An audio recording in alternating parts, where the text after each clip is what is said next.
They told you the government was taking your food. Then they told you that Section 8 was getting slashed. And then they told you that working for benefits was oppression. But here's what they didn't tell you.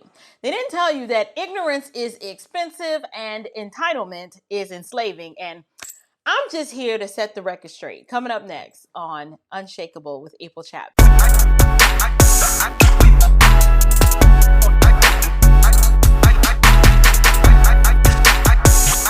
Grace and peace, you guys. Welcome back to Unshakable with April Chapman, where we discuss all things social, cultural, political, and theological from a biblical perspective. I am your host, April Chapman, and today we're going to have to dive headfirst into the fabricated outrage that's surrounding the big, beautiful bill and why the welfare orangutans of America are foaming at the mouth. Somebody go on and get a towel because they are in rare form. So first of all, what is the big, beautiful bill? First of all, can we just give a round of applause for the name?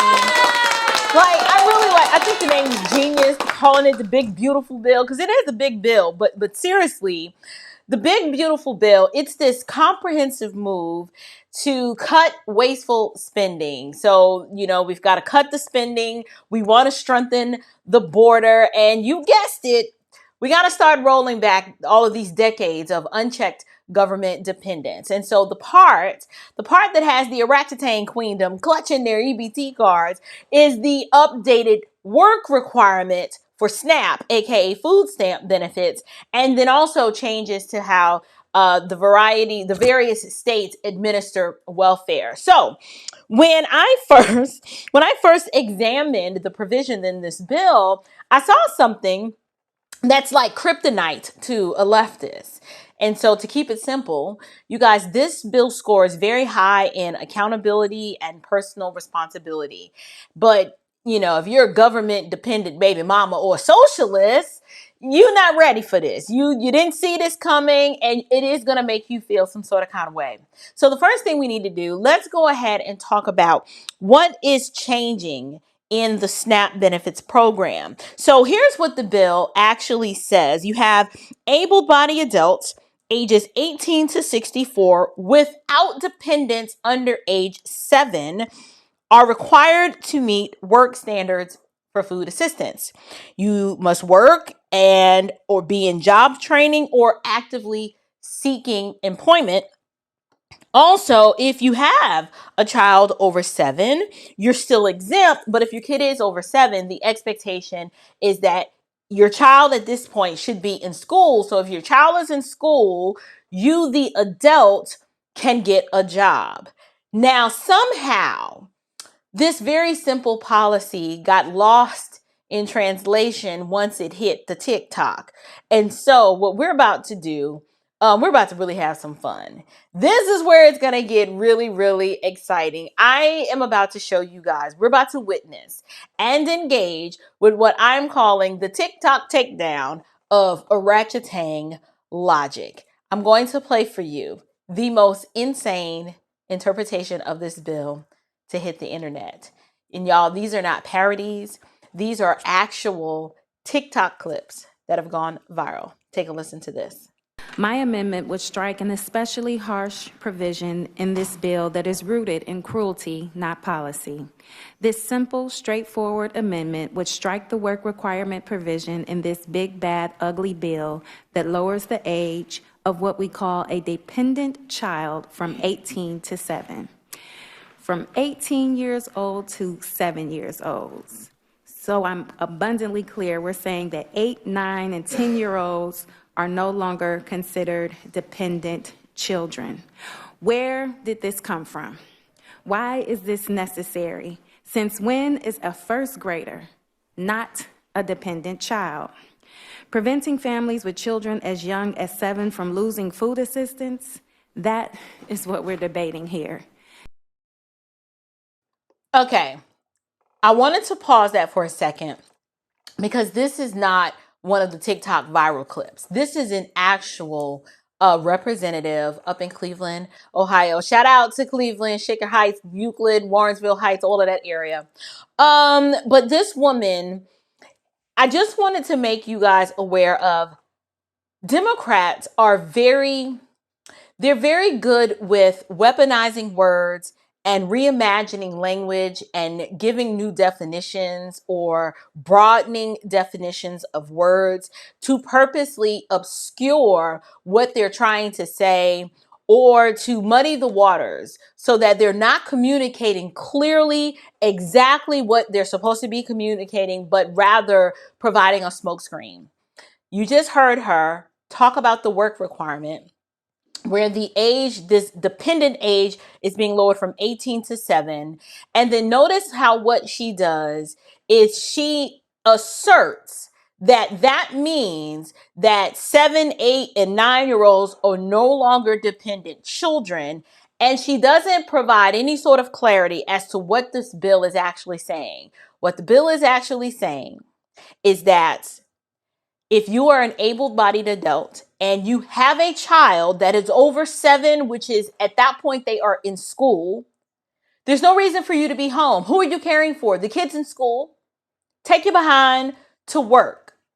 But she doesn't explain that. It's because she wants her constituents in Shaker Heights and Cleveland Heights and Euclid, parts of Ohio, to believe that this bill is now somehow going to force children who are minors to work versus no, the mama is the one who needs to work. A 7-year-old is still a dependent, but that's just what I wanted you to highlight. Before we get to the TikTok clips, I definitely wanted you guys to see how they're setting it up and then how they are communicating this to constituents. And unfortunately, this bill is getting a bad rap.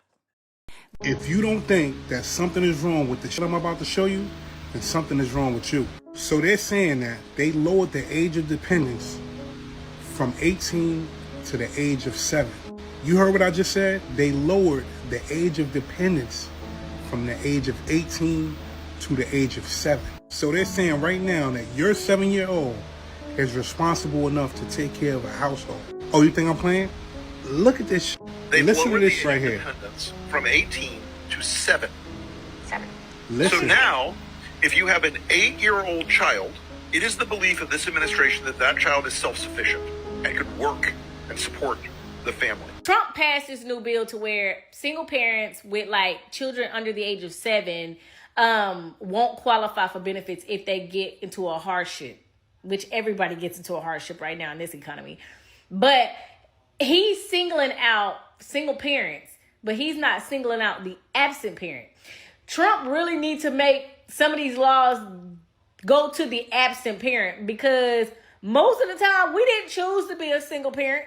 We got forced to be a single parent. And the absent parent, nothing ever happened to them. Nothing.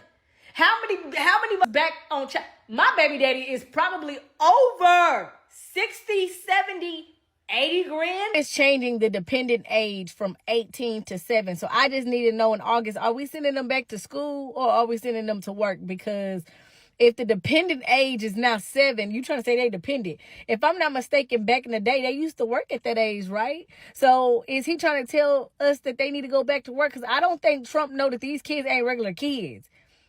These kids will flip out if they ain't got they tablets. Now, is we putting them in IT? Is we teaching them kids how to code? They might like that. They might like that. We're going to have to figure out them some jobs, because they ain't going to do regular jobs. They barely listen to them teachers. Like, these employers is about to catch hell. They going to be babysitters. And don't put me at the same company as my kids. I don't want to work with them. I already got to be with them at home. Like, y'all done already took them out of school, so now y'all want them to work, and then don't put them as the same company as me. Like, this ain't gonna work. This ain't gonna work. Like, and how much is you paying these kids? Because if you my 7-year-old he needs to get paid well. He can't work for pennies, so that ain't gonna work either. Then you can't even disrespect that kids. Because now they got to leave their job to go to this job. They're going to probably, oh my Lord, Trump ain't thinking this out. He ain't thinking this out clearly. And then the big families is definitely going to get the most, like, to hit the most. Like, them single parents, they got like 8, 9, 10 kids. They going to feel it the most. So the Republican Party in Congress are trying to change the age of a dependent to the age of 7. They want to classify anyone over the age of 7 as independent to save a few dollars in the SNAP program. So let me get this straight. Your new pint-sized independent is probably still in a booster seat. Your new pint-sized independent cannot cook dinner for him or herself. Hell, in 13 states, you will go to jail if you leave your pint-sized new independent home alone. Hell, I guess in a minute they're going to change the new pint-sized independent minimum. Oh, and something a lot of people aren't aware of because they can't read and, whatever. The big beautiful bill changes the age of dependence from 18 to 7. So you folks that get a big old check at the end of the year, income tax return for all of your dependents, they're over 7, no more. You can't claim them on your taxes. You can't claim them when you get benefits like SNAP. You can't. So how you... Trump literally just said that if you over the age of 7 years old, you are no longer dependent. That 7-year-olds can go and work a job as if they were an adult. He's literally treating any child over 7 years old like an adult. And it's crazy because America is literally watching it happen. That means your 7-year-old is considered an adult. That 7-year-old, after the age of 7, they are no longer dependent on their parents. And the majority of the reason why he's doing this is because he said that over the age of 7 can no longer be claimed on food stamps. That if your child is over the age of 7, everybody know that the black families or whatever community, the white families, whoever's on food stamps, everybody knows that you get more food stamps per child. But Trump is literally saying that after 7 years old, you can no longer claim a child anywhere as a dependent, which is crazy. That means a 7-year-old can go and work the same job the parent works. It's so crazy, huh?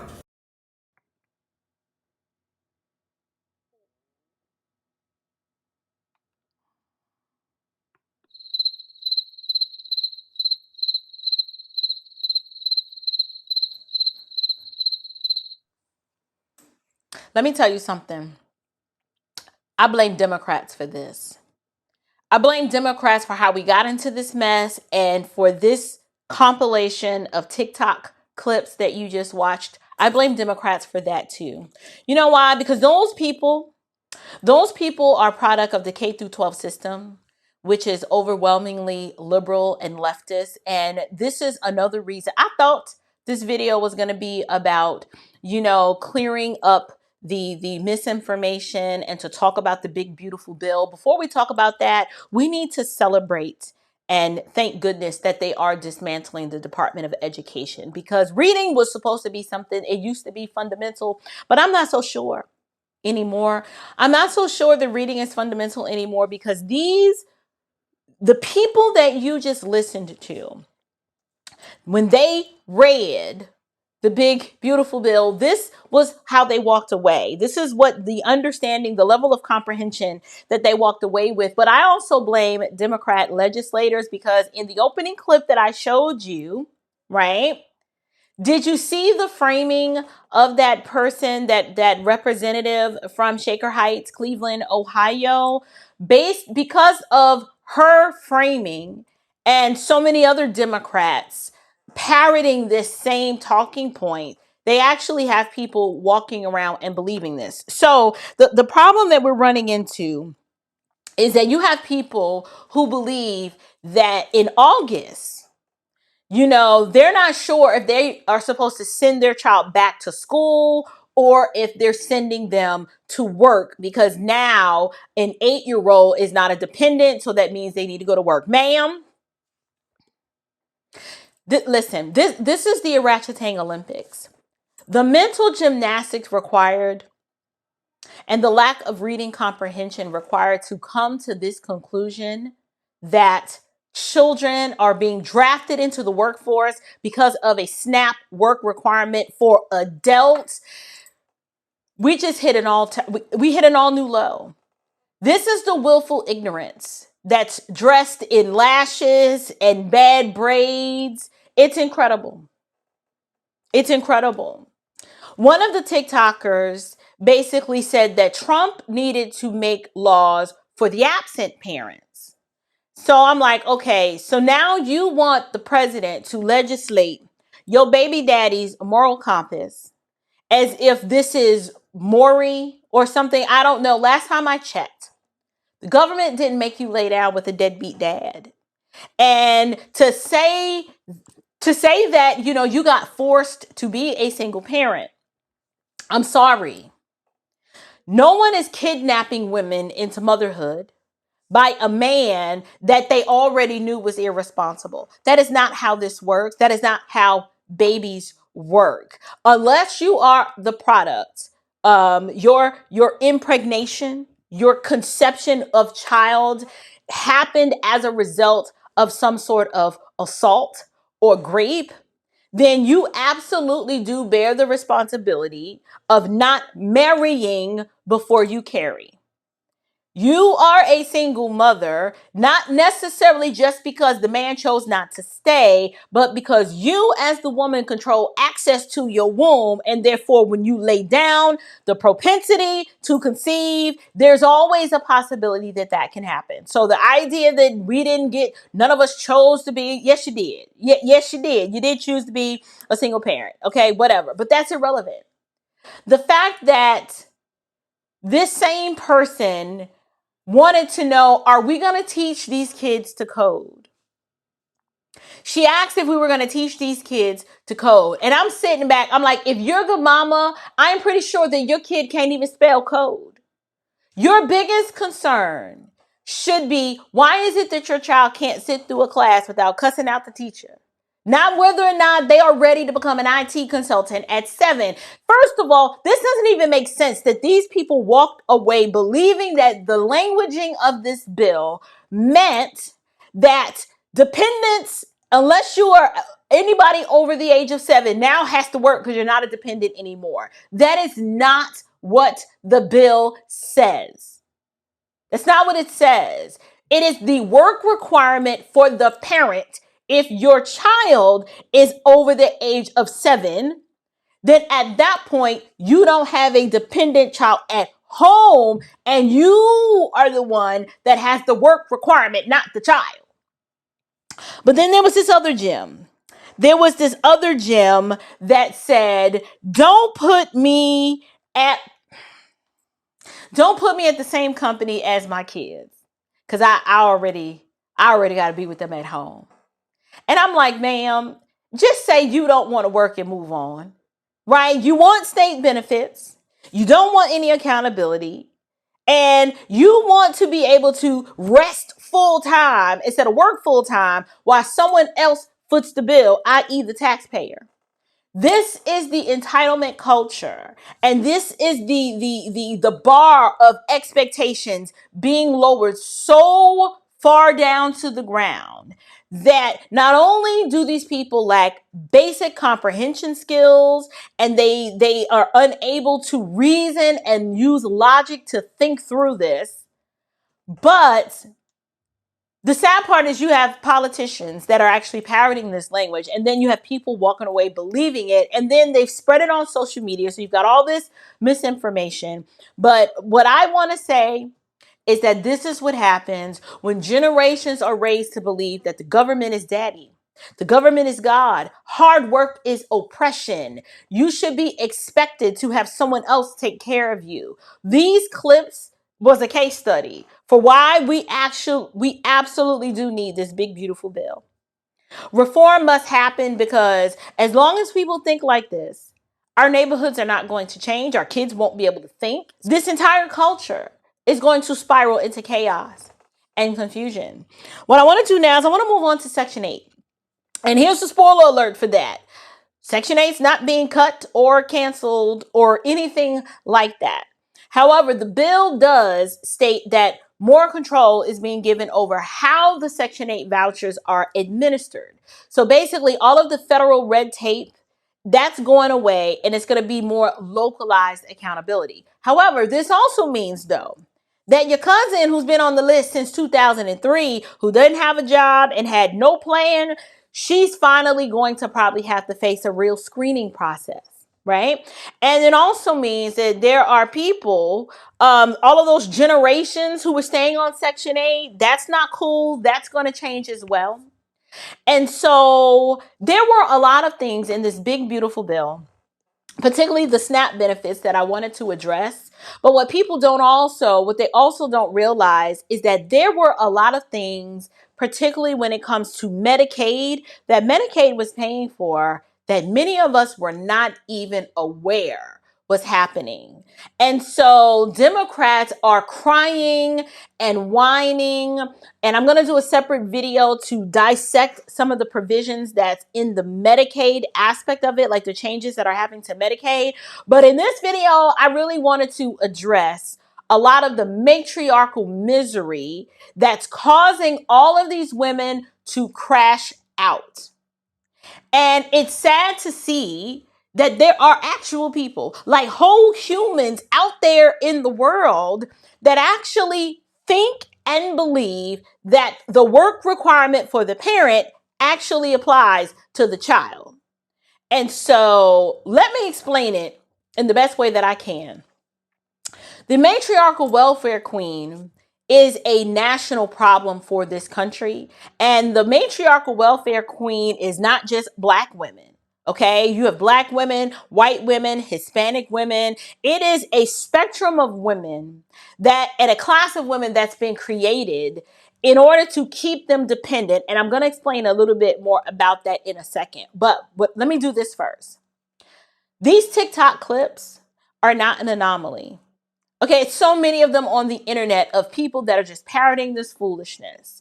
Democrats created this. They created this low vibration, low level thinking constituency. And this is the result. Okay. But because these TikTok clips are not an anomaly, I'll tell you what they are. They are like a mirror. They are actually reflecting what happens when matriarchal miscreants are raising children in dysfunction and then demand that everybody else pay for it. This is what you get. This is what happens when you incentivize government dependence, when being married and having a husband and a father for your children, when you start viewing that as optional, and you choose yourself and your needs and what you want, and then realize that, your bad choices has now forced you into this life of misery in order to compensate for that misery. And in order to compensate for your inability to manage that misery, these women raise kids who are just like them and who repeat the very same cycle, and it becomes generational. And their offspring are the ones that they don't respect teachers. They don't respect cops. They don't respect jobs. They don't have a healthy doctrine of work. They don't even respect their own mamas. You already heard one of them. She admitted that these kids are different. They can't be controlled. They don't do what they're supposed to do. And so she don't even want to work at the same, she don't even want to work at the same company as her kid, because her kid, she already knows, is rebellious. And so, I'm laughing and I'm making fun of these clips, but what we're witnessing, this is not just a political crisis where the left and the right are fighting over how to best serve American citizens. No, what we are witnessing is the byproduct of a moral and cultural collapse right before our very eyes. This is the result. The archetype of the welfare orangutan, she's not just broke financially. She's bankrupt in character, bankrupt in vision, bankrupt all kinds of biblical order. She's just spiritually bankrupt. And so until that changes, there's no government policy that's going to save these women. These women need help, but they also need people in their lives who aren't afraid to tell them the truth. They need people in their lives. They've been coddled for so long and appeased for so long that when they hear women like me talk, I chose violence just by covering this and speaking this out loud. These women, they feel literally assaulted by the thought of having to do for themselves, because government dependence is what is created because of Democrat policies that appear to be benevolent, but in reality, all they do is keep you dependent and at the bottom. Listen, if you want to know the truth, here it is. We absolutely do. We need welfare reform. And we need welfare reform because our tax dollars are funding dysfunction. We're not helping anybody. There might be some people who might be helped, who, they get that little assistance until they can do better. But the vast majority of the archetypes that's a recipient of this system, no, that's not the case. I would also note that we need accountability, because you have entire generations that are being raised in homes where effort is optional. You don't have to try. You can be mediocre. You can literally just get SNAP benefits and WIC and Medicaid and Obama phones and his internet, and life is good. That is all that you aspire to be. And so we needed this big bill. We needed the bold leadership in place that was willing to say enough is enough. You can hate Donald Trump all you want to, and you can think that he's a big old meanie if you want to. That's fine. But listen, it's not about how you feel. It's about the person that you can potentially become, because someone finally had the guts to say, we have to force these people to deal with their own inadequacy and the culture of failure. And to me, that's actually love. That's not hatred. It's actually very unloving if you continue this cycle of government dependency and keep giving people money for food and shelter and for everything else, and never call them to a higher plane of aspirations. This big, beautiful bill, yes, it's a small start, but it's necessary. We got to do it. Why? Because if it makes the lazy uncomfortable, then so be it. That's good. That means it's a good program, and that means it is working. The whole goal is to make the lazy uncomfortable. But this is what I'd like to leave you with. Y'all, if we want to get our country back to a place where it is healthy financially and socially, we're going to have to break the welfare plantation mindset. We're just going to have to do it. Why? Because it's all this is slavery under a different name. And honestly, when you think about it like that, it's no wonder that the Democrats are crashing out. They're crashing out because, remember, they love slavery. The Democrat Party is the party of slavery. All they know is subjugation. I told you in the previous video, Democrats are masters looking for slaves, and the constituency are slaves looking for masters. And these welfare orangutans are absolutely slaves looking for masters. And so if we're going to break these people free from this neo-slave mindset, it is going to have to include us rejecting orangutan culture. We're going to have to embrace some biblical order and refuse to subsidize this self-inflicted struggle, because that's what it is. It's got to stop. So my encouragement to you is go and read the bill, right? With some reading comprehension, educate yourself, share this episode to clear it up, and please stop listening to these people on TikTok. 7-year-olds are not entering the workplace, but their mom was about to. So until next time, you guys, keep the faith, keep your faith firm, get your facts straight, and above all else, keep your standards unshakable. Until next time, you guys, grace and peace.